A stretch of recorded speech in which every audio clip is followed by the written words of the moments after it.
Hello दोस्तों।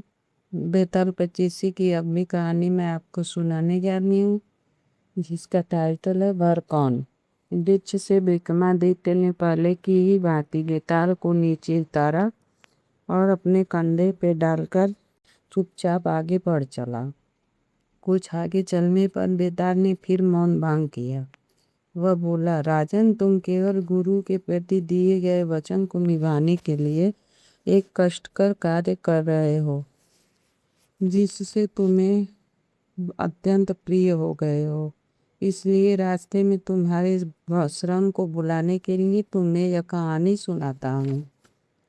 बहुत पहले उज्जैनी में हरिस्वामिनी नाम का एक सद्गुरु ब्राह्मण रहता था। वह वहाँ के राजा पुष्पसेन का प्रिय सेवक था एवं मंत्री। उस गृहस्थ ब्राह्मण की पत्नी भी उसी के अनुरूप थी। हरिस्वामी के 2 संतानें थी। वह बड़ा देवस्वामी नाम का एक पुत्र और एक छोटी कन्या थी, जिसका नाम सोमप्रभा था। सोमप्रभा बहुत ही सुंदर थी और अपने रूप लावण्य के लिए प्रसिद्ध थी।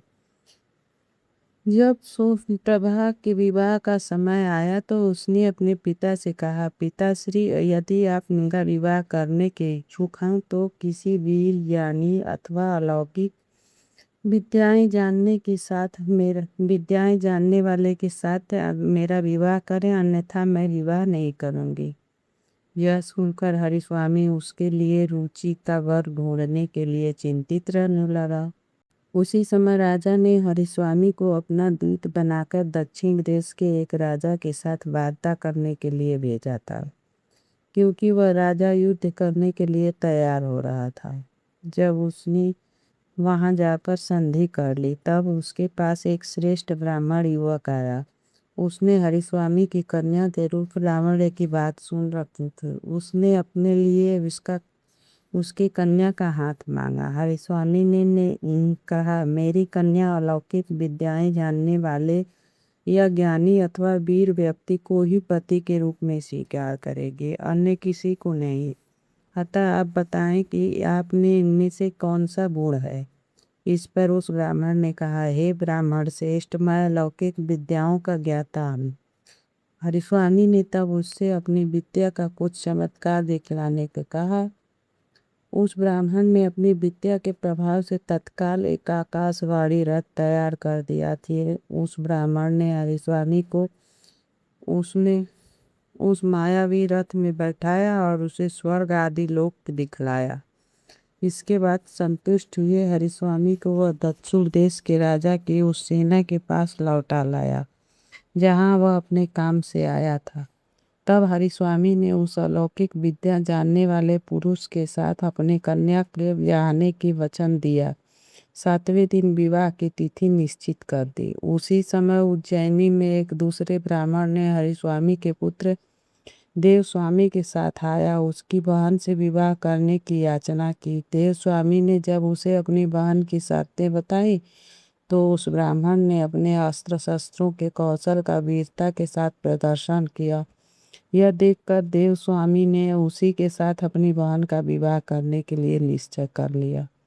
अपने पिता की अनुपस्थिति में उसने भी ज्योतिषियों के कथा अनुसार 7वें दिन का ही विवाह का निश्चित दिन कर दिया।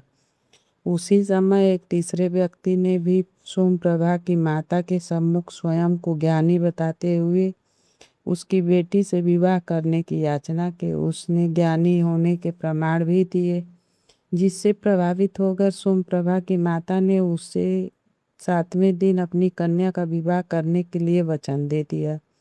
अगले दिन हरिस्वामी घर लौट आया। आकर उसने अपनी पत्नी और पुत्र को बताया कि वह कन्या का विवाह निश्चित कराया है, पर उन दोनों ने भी अलग अलग बतलाया कि उन्होंने क्या क्या निश्चय किया है। उनकी बातें सुनकर हरिस्वामी चिंता में पड़ गया कि एक साथ 3 व्यक्तियों के साथ उसकी कन्या का विवाह कैसे होगा।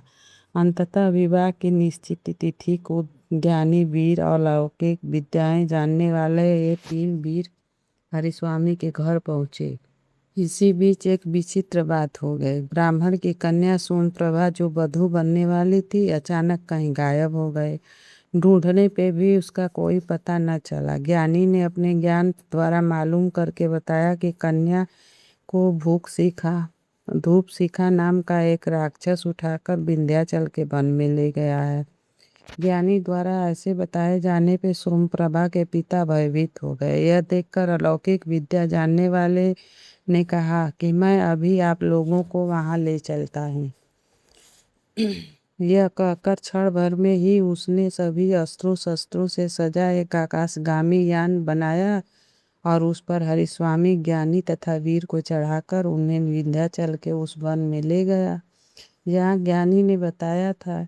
वह राक्षस वन में एक आलीशान भवन बनाकर रहता था। सोमप्रभा को उसने वहीं कैद कर रखा था। इन लोगों के आने पर आभार होने की यह क्रोधित होकर गरजता हुआ निकला और इन पर आक्रमण कर बैठा। तब वीर पुरुष ने आगे बढ़कर उस राक्षस से युद्ध करना प्रारंभ किया।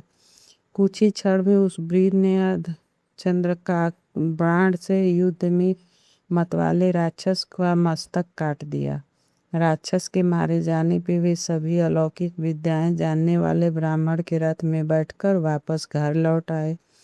हरिस्वामी के घर पहुंचकर विवाह का समय आने पर उन ज्ञानी वीर एवं अलौकिक विद्या जानने वाले के बीच झगड़ा पैदा हो गया कि वही उस कन्या के वर होने का अधिकारी है।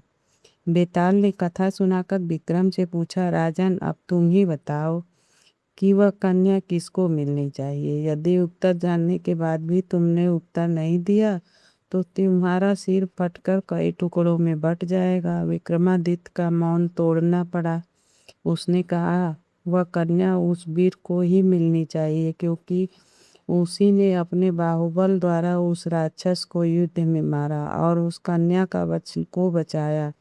विधाता ने ज्ञानी और अलौकिक विद्या जानने वाले को उसका काम करने के लिए माध्यम मात्र बनाया था। मौन भंग होते ही बेताल राजा के कंधे से उतरकर वापस उसी वृक्ष में जाकर उड़ चला।